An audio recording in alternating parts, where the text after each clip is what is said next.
Yang masih menarik Pak untuk selalu dibahas ya ini terkait dengan hilirisasi. Oke. Ada hilirisasi nikel, ada hilirisasi bauksit dan juga mineral-mineral lainnya Pak ya. Oke. Ini sebetulnya dampaknya ke perusahaan seperti apa sih Pak? Ya, buat kami sih sebetulnya cukup menarik. Jadi strategi pemerintah, polisi pemerintah udah betul lah hilirisasi. Apalagi kalau kita ngomong skala ekonomi nasional gitu ya.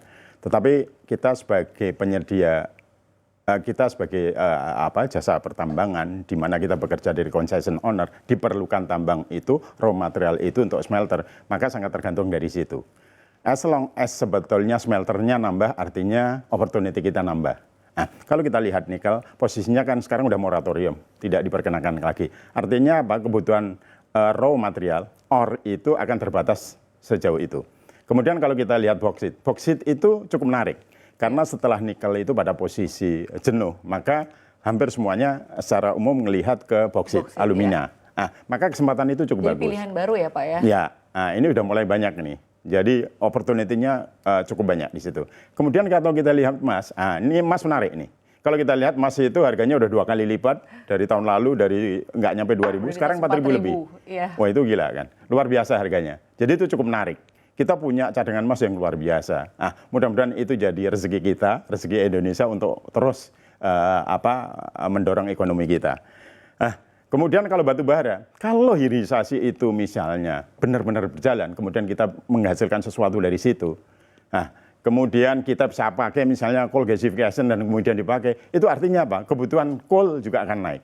Nah, itu menurut saya masih ada opportunity di situ. Kalaupun toh kita katakanlah internasional demand-nya akan turun, tapi kalau misalnya hilirisasi itu akan berkembang untuk kebutuhan, maka artinya ada kebutuhan kenaikan yang signifikan untuk support hilirisasi tersebut. Baik, jadi artinya Anda melihat bahwa di tengah hilirisasi ini atau kebijakan dari pemerintah terkait dengan hilirisasi ini memberikan peluang cukup baik ya Pak ya, peluang bisnis kepada perusahaan-perusahaan yang ada di tanah air, khususnya mungkin kontraktor tambang. Ya, tetapi kami sendiri sebetulnya ada beberapa company gitu ya, yang kemudian kita coba melirik. Apakah kita bisa ikut terlibat untuk memiliki katakanlah IUP? Apakah kita punya kompetensi untuk kemudian terlibat di smelter? Itu ada opportunity juga di situ. Karena kalau misalnya ada opportunity di situ dan kita mampu secara technical kompetensi kita punya, kemudian secara financial kita punya, kenapa enggak? Itu juga sebetulnya tergantung masing-masing company lah polisinya. Tapi ada opportunity sebetulnya untuk menuju ke sana gitu. Baik Pak. Lalu selanjutnya Pak terkait dengan implementasi B50. Ini juga sangat menarik isunya ya Pak ya. Tanggapan Anda terkait dengan mandatori dari B50 ini seperti apa Pak? Artinya dari perusahaan, kalau kita berbicara mungkin tadi ya, perusahaan sebetulnya sudah dihadapkan pada berbagai tantangan berkait dengan produktivitas dari alat berat, lalu juga manpower, lalu juga belum lagi kita harus mengikuti program-program yang ditetapkan oleh pemerintah. Tanggapan Anda seperti apa Pak? Sebetulnya kalau kita bicara program pemerintah cukup bagus untuk ketahanan energi. Ya, itu cukup bagus lah. Tetapi kita sendiri juga belum tahu sebetulnya kalau kita bicara CPO dipakai untuk B40, B50 itu dapatkan devisa pemerintah dibandingkan misalnya kos yang harus keluar ini banyakkan mana kita juga nggak ngerti ya. Tetapi kalau polisi pemerintah mau nggak mau kita dukung. Nah, bentuk dukungan itu sebetulnya dari teman-teman Aspindo, termasuk company saya, itu bersedia untuk menjadi salah satu company yang untuk trial. Jadi rencana kalau nggak salah Desember atau Januari, salah satu alat kita mau dipakai trial untuk B50. Nah, itu salah satunya. Nah, walaupun sebetulnya cukup berat di kita. B40 yang sekarang ada kita jalan, itu cukup signifikan pengaruhnya terhadap kita. Penurunan efisiensi cukup signifikan. Jadi hitungan penurunan efisiensi. Ya, fuelnya. Sehingga fuel consumption naik. Jadi itu pada posisi sekarang aja B40 itu bisa 5-7% penurunan efisiensi fuel itu energinya. Belum lagi kita bicara, kalau bicara fuel itu. Maintenance-nya ke alat-alat sendiri seperti apa? Bukan hanya mulai maintenance, mulai mixing, kemudian penyimpanan, itu nggak boleh dalam waktu yang lama juga. Penyimpanan juga secara khusus. Karena kalau nggak bisa disimpan dalam waktu yang lama, B40 itu gitu. Apalagi B50 gitu. Karena itu ada terjadi nanti endapan water content yang signifikan, yang itu akan mempengaruhi terhadap kualitas fuel. Nah, pada posisi B40 aja sebetulnya kita berat. Terjadi efisiensi yang penurunan yang tadi saya sebut 5-7%. Kemudian kita bicara mechanical ya. Kita itu melihat bahwa dengan pemakaian B40 yang nantinya menjadi ke B50, itu misalnya filter untuk engine itu harus 2 kali lipat. Misalnya selama ini dipakai 500 jam, menjadi 250 jam. Nah, itu juga cost-nya akan double. Kemudian misalnya terjadi water content yang tinggi, akhirnya apa? Injektor kita rusak. Nah, dengan injektor rusak artinya lebih cepat, itu cost kita untuk mechanical akan lebih banyak lagi.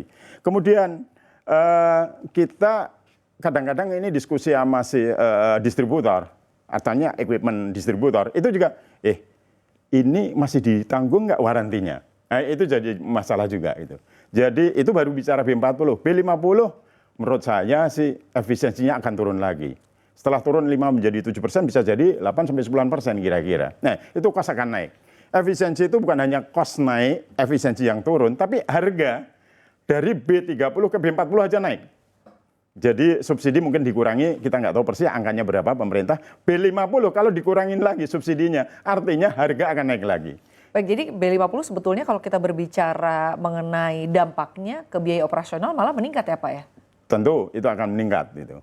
Nah, bukan hanya itu kan tadi, ya. Jadi banyak hal yang tadi saya sampaikan gitu. Jadi bagaimana mekanikal kita harus filter 2 kali gitu kan, efisiensinya turun gitu kan.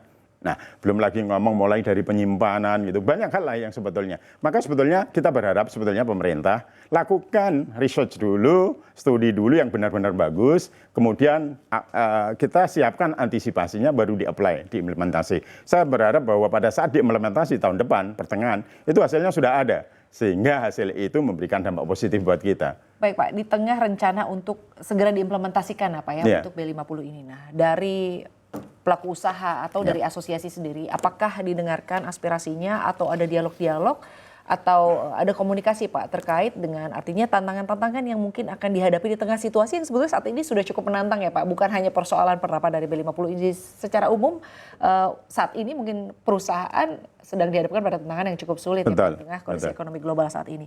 Nah, apakah pemerintah sendiri memanggil dari asosiasi, dari perusahaan untuk berkomunikasi terkait dengan kesiapan dari penggunaan B50 ini? Betul, kita diajak bicara sih ya.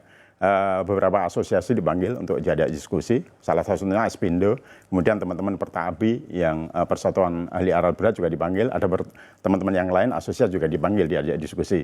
Maka kami sendiri ya sudahlah, kita siap untuk melakukan salah satu research di tempat kami gitu. Nah, hasil itu saya berharap menjadikan dasar pemerintah untuk mengambil keputusan ke depannya gitu. Nah, kami sendiri sebetulnya berharap pemerintah nunggu hasil itu baru diimplementasikan gitu. Sehingga kita siap, antisipasinya seperti apa. Sehingga jangan sampai cost kita naik lagi gitu. Pada posisi yang sekarang kita harus nurunin cost, lakukan efisiensi, dan kemudian malah justru nambah cost. Efisiensi turun, tapi harga naik. Nah itu double cost yang akhirnya naik. Tapi mau nggak mau kita lakukan itu, dan kemudian kita coba lakukan bagaimana kita lakukan fuel efisiensi gitu.